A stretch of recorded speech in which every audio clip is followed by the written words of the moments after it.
लाहौर में मज़ार इकबाल पर गार्ड्स की तब्दीली की पुरवकार तकरीब हुई। सूबाई वज़रा और मुख्तलिफ मकातब फ़िक्र से ताल्लुक़ रखने वाले अफराद ने मज़ार इकबाल पर हाज़री दी। पाक फ़ौज के चाबको चौबंद दस्ते ने चार्ज संभाल लिया। वज़रा ने मज़ार इकबाल पर फातिहा खानी की और मुल्क की तरक्की और खुशहाली के लिए खुसूसी दुआ की गई। Core commander Lahore lieutenant general Fayaz Hussain Shah ने भी मज़ार इकबाल पर हाज़री दी, फूल रखे और फातिहा खानी की। लाहौर में मज़ार इकबाल पर गार्ड्स की तब्दीली की पुरवकार तकरीब हुई। सूबाई वज़रा और मुख्तलिफ मकातब फ़िक्र से ताल्लुक़ रखने वाले अफराद ने मज़ार इकबाल पर हाज़री दी। पाक फ़ौज के चाकू चौबंद दस्ते ने चार्ज संभाल लिया। वज़रा ने मज़ार इकबाल पर फातिहा खानी की और मुल्क की तरक्की और खुशहाली के लिए खुसूसी दुआ की गई।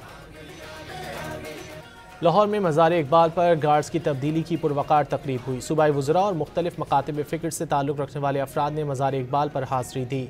पाक फ़ौज के चाबको चौबंद दस्ते ने चार्ज संभाल लिया। वज़रा ने मज़ार इकबाल पर फातिहा खानी की और मुल्क की तरक्की और खुशहाली के लिए खुसूसी दुआ की गई।